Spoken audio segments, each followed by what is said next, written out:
Et bonjour à tous. Alors dans ce nouveau tuto, ça fait la suite directe de mon tuto sur la balance des blancs, hein. On va continuer à parler des réglages de base.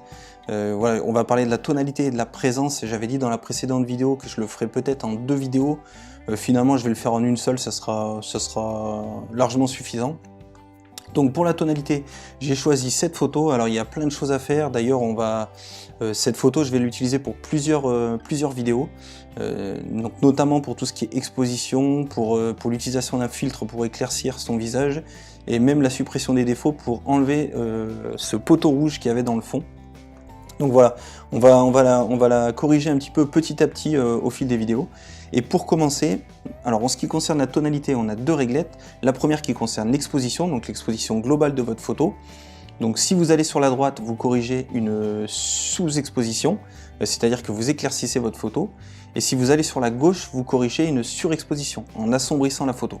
L'inconvénient de l'exposition, c'est que ça, comme je l'ai dit tout de suite, ça agit sur la totalité de votre photo. Et voilà, vous ne pouvez pas agir sur des parties ciblées de votre photo, ce qui fait que là, par exemple, on a des zones relativement claires ici, et son visage qui est relativement sombre, comme on le voit là. Et ce qui fait que ça sera difficile de rattraper la totalité de manière équilibrée avec la réglette exposition. C'est vraiment destiné à des photos où vous êtes complètement sous-exposé ou complètement surexposé.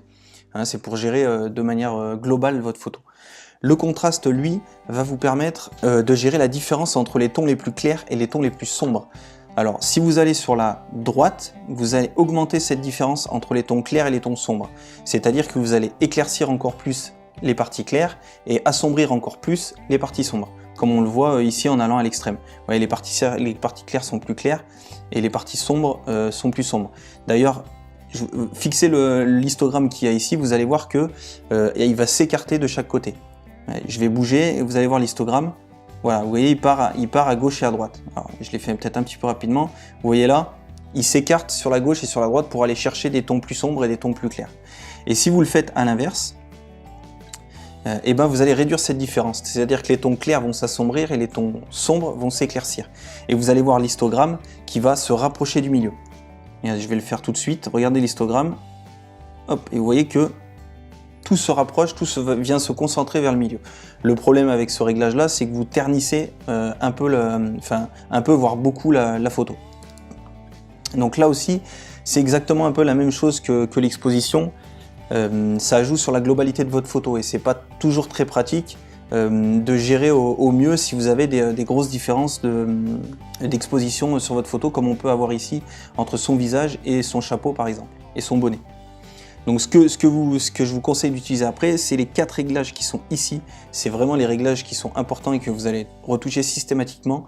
Ils vont vous permettre de cibler des zones bien précises de la photo. Les hautes lumières, vous allez agir uniquement sur les parties les plus claires de votre photo. Donc là, si on le fait, donc bien sûr, si vous allez sur la droite, vous éclaircissez, voilà, et si vous allez sur la gauche, vous les assombrissez. Et là, vous voyez, alors bon, là je vais un petit peu à l'extrême, ce qui fait que ça fait pas très joli, mais vous voyez que là, on a largement récupéré des détails sur son bonnet, alors qu'au départ, vous voyez, on avait perdu sur le haut de son bonnet, on avait plus beaucoup de détails. Mais ça permet, voilà, de récupérer un petit peu. Pour les ombres, c'est exactement la même chose que les hautes lumières, sauf que c'est pour les parties les plus sombres. Donc là, vous voyez que ça va éclaircir un petit peu son visage, et si je vais à gauche, ça va l'assombrir un peu plus. Donc là, déjà, avec ces 2 réglages-là, ça vous permet quand même de cibler un peu plus vos retouches d'exposition. Et ensuite, on a les blancs et les noirs qui concernent le point blanc et le point noir. Alors, qu'est-ce qu'on entend par point blanc et point noir? C'est en fait des limites extrêmes. Par exemple, si je prends le réglage blanc, c'est la limite au-delà de laquelle la luminosité sera un blanc uni, c'est-à-dire une zone de la photo où il n'y a plus de détails, où vous perdez tous les détails, c'est-à-dire une zone cramée. Donc c'est la limite vers une zone trop blanche, donc un blanc uni. Et le noir, c'est la même chose dans les tons sombres, c'est-à-dire que c'est la limite en dessous de laquelle vous aurez des noirs uniformes, c'est-à-dire un noir profond, c'est-à-dire une zone bouchée. Donc ça peut, voilà, ça vous permet, ces deux réglages-là, pardon, sont plutôt là pour définir ces 2 limites entre les zones les zones blanches et les zones noires. Donc maintenant, ce que vous pouvez faire sur la photo, vous avez deux possibilités, 2 options pour vous aider, pour vous guider au niveau de l'exposition. La première, c'est en appuyant sur le bouton Alt de votre clavier, vous restez appuyé, et ensuite quand vous allez toucher, je sais pas, les hautes lumières par exemple, donc vous appuyez avec votre souris, hop, là la photo devient toute noire, ce qui veut dire que vous n'avez pas de zone trop blanche dans la photo, donc de zone cramée. Vous allez voir que si, alors là avec les hautes lumières, je vais pas assez loin, mais si par exemple je fais la même chose avec les blancs, vous allez voir que, hop, donc j'ai rajouté, donc là en allant à l'extrême, j'ai rajouté, quand vous relâchez le bouton de la souris, il revient à la photo initiale. Donc là vous voyez qu'en allant comme ça, j'ai rajouté énormément de zones cramées. Donc là si on relâche, vous voyez que là j'ai perdu plein de détails de partout. Donc ça vous donne une indication sur les limites à ne pas dépasser. Et pareil pour les zones sombres. Hein. Si je le fais pareil avec les noirs, vous voyez que là, je viens rajouter et je viens boucher des zones, et toutes les zones qui apparaissent là sur la photo sont des zones considérées comme n'ayant plus de détails. Donc là, hop. Et sitôt qu'elle est blanche, ça veut dire que voilà, vous avez pas de zone bouchée sur la photo. Donc là, on va tout remettre à zéro. Et vous avez une deuxième solution, c'est sur l'histogramme. Vous avez deux flèches, donc une partie pour les zones claires, donc vous appuyez dessus, et une partie pour les zones sombres. Alors ici, il n'y a rien qui est apparu parce qu'il n'y a ni de zone bouchée, et ni de zone cramée. Donc je vais vous les rajouter, vous allez voir qu'en allant sur le point blanc, hop, je vais rajouter des zones rouges. Donc là, toutes les zones rouges, c'est des zones qui sont considérées comme, voilà, au-delà de la limite dont je vous ai parlé tout à l'heure, au-delà de la limite du point blanc, c'est-à-dire ce sont des zones qui sont d'un blanc uni, donc il n'y a plus de détails, ce sont des zones cramées. Et si je fais pareil pour les noirs, vous allez voir qu'il y a des zones bleues qui vont apparaître. Donc voilà, le rouge pour les parties les plus claires, et le bleu pour les parties les plus sombres. Donc là, tout ce qui est délimité en rouge et en bleu, ce sont des zones considérées comme bouchées et cramées, c'est-à-dire des zones où vous avez plus de détails, vous avez perdu tous les détails. Donc l'idée déjà dans un premier temps, c'est de vous aider. Donc moi, ce que je fais la plupart du temps, c'est que je coche ces deux flèches, parce que ça m'évite de rester appuyé sur le bouton Alt, et je vais voilà, régler les limites. Voilà. Là, on commence à avoir un petit peu des petits points, je ne sais pas si ça se voit bien sur la vidéo, mais on commence à avoir des petits points sur le chapeau, sur le bonnet. Et là, je vais faire pareil. Et voilà. Et là, on a les deux limites. Voilà, on a les deux limites des deux extrêmes entre le point blanc et le point noir. Et ensuite, vous pouvez venir retoucher avec les hautes lumières. Voilà, vous corrigez un petit peu ça.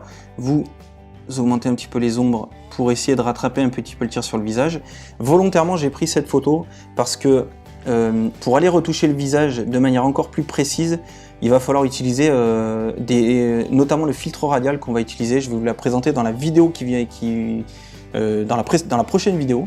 Mais déjà, voilà, pour commencer, vous pouvez rattraper un petit peu le tir, essayer de corriger, d'avoir quelque chose de plutôt pas trop mal dans un premier temps. Donc ça, ce sont tous les outils de tonalité qui sont à votre disposition. Donc ensuite, on a la présence, donc avec 3 réglettes, clarté, vibrance, saturation. La clarté fonctionne un peu de la même façon que le contraste, c'est-à-dire que le contraste jouait sur la globalité de la photo et jouait sur les tons extrêmes, c'est-à-dire les noirs devenaient plus noirs et les blancs plus blancs. Pour la clarté, ça agit aussi sur la totalité de la photo, ce qui est un inconvénient, hein, ce qui est le même inconvénient que ce que j'ai dit pour le contraste et l'exposition, mais ça joue sur les tons moyens, donc ça vous permettra d'apporter plus de relief à vos photos et d'augmenter la netteté. Principalement la clarté utilisée, notamment la clarté positive, donc si vous allez à droite sur la réglette, pour les photos de paysage ou les photos d'architecture par exemple, si vous voulez apporter plus de relief à un monument, voilà, ça peut être une bonne idée. Et c'est également utilisé pour des portraits, par exemple, pour des personnes âgées. Si vous voulez vraiment marquer les rides, les traits du visage, voilà, qui a le visage qui a évolué avec le temps, marquer la vieillesse de cette personne âgée, même la passer en noir et blanc pour intensifier le rendu, ça peut être utilisé, c'est intéressant. Après, pour les autres portraits, sachez que utiliser la clarté positive va va faire apparaître de manière plus visible toutes les imperfections du visage, donc les rides, les grains de beauté, les taches de rousseur, voilà, tout va être beaucoup plus visible si vous augmentez la clarté.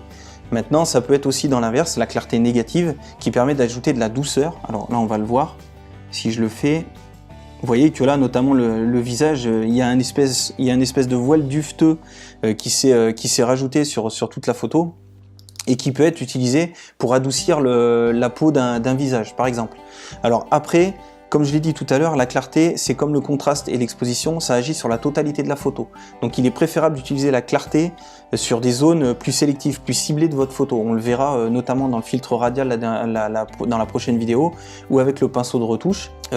Vous sélectionnez voilà, le visage uniquement, et vous pouvez agir sur la clarté de manière plus ciblée, au lieu d'agir sur la totalité de la photo, qui donne parfois des rendus assez bizarres. Donc voilà un peu les limites des réglages comme ça qui agissent sur la globalité de la photo. Et la vibrance et la saturation, bon bah ça c'est un petit peu plus connu. La saturation agit sur, voilà, ça sature les couleurs si vous allez sur la droite, et ça ternit, ça désature les couleurs si vous allez sur la gauche. Et la vibrance, c'est la même chose que la saturation, c'est-à-dire que ça va saturer vos couleurs, mais ça a beaucoup moins d'impact sur les tons de peau humains, donc c'est-à-dire sur les couleurs un petit peu orangées et rouges. C'est pour ça que, par exemple, si vous voulez accentuer le rendu d'un coucher de soleil, par exemple, il y a beaucoup de tons orangés, de tons rouges, la saturation aura plus d'impact que la vibrance. Vous le verrez, vous pourrez faire l'essai, vous serez plus à même à jouer avec la saturation pour accentuer les couleurs très orangées d'un coucher de soleil que la vibrance. Mais voilà. Faites des essais, jouez un petit peu avec tous les réglages et vous allez voir que c'est déjà une bonne base pour commencer à retoucher sa photo. Après, j'ai choisi volontairement celle-là parce que le visage est vraiment beaucoup trop sous-exposé, pardon. Donc là, on va le faire dans la prochaine vidéo avec le filtre radial que je vais vous présenter, où on va venir vraiment retoucher uniquement son visage et éviter de surexposer tout le reste. Après, le but là, de ces tutos là, c'est pas de moi de vous montrer vraiment de rattraper une photo à la perfection. Je vous présente les outils et pour que vous puissiez les utiliser vraiment le plus efficacement possible sur vos photos. Ce que je ferai à la fin des tutos, quand on aura vraiment voilà, je vous aurai vraiment tout présenté du logiciel, je prendrai quelques photos et je mettrai dans les conditions d'une véritable retouche photo, où voilà, vous aurez une connaissance de tous les outils que moi j'utilise quand je retouche mes photos. Donc ça sera plus rapide et je pourrai vous montrer vraiment une retouche complète de A à Z. Donc voilà, c'est vraiment le but. Donc voilà pour les réglages de base. Surtout, n'hésitez pas à vous abonner à ma chaîne YouTube si c'est pas déjà fait, à me rejoindre sur mon blog, à prendre la photo d'enfant. Je vous mets tous les liens en description. Vous pouvez y recevoir un bonus gratuit. Vous me laissez un mail dans un des formulaires de mon blog et je vous envoie ça rapidement. C'est un fichier PDF que je vous envoie, 14 fiches pour éviter les 5 plus grandes frustrations du photographe débutant. Donc voilà, vous l'imprimez, vous le glissez dans votre sac photo et ça vous accompagne dans toutes vos sorties photos, donc surtout n'hésitez pas. Je vous invite également à rejoindre mon groupe Facebook Apprendre la photo d'enfant. On est déjà pas mal de membres, il y a pas mal de membres qui partagent des photos, on échange régulièrement dessus, je fais des retours sur les photos qui sont postées dans le groupe. J'ai déjà organisé un Facebook Live très récemment et puis je vais en organiser d'autres à l'avenir parce que ça a plu à mes membres et puis ça m'a plu aussi de le faire également. Donc voilà, je mets tout ça, toute cette actualité dans le groupe Facebook. C'est là aussi que je partage les nouveaux articles que je publie, les nouvelles vidéos YouTube. Donc si vous voulez être un petit peu au courant de tout ce qui se passe autour du blog Apprendre la photo d'enfant, je vous invite à me rejoindre dans le groupe Facebook. Voilà, vous avez le lien aussi dans la description de la vidéo. Et moi je vous dis à bientôt pour une prochaine vidéo. Allez, bye bye.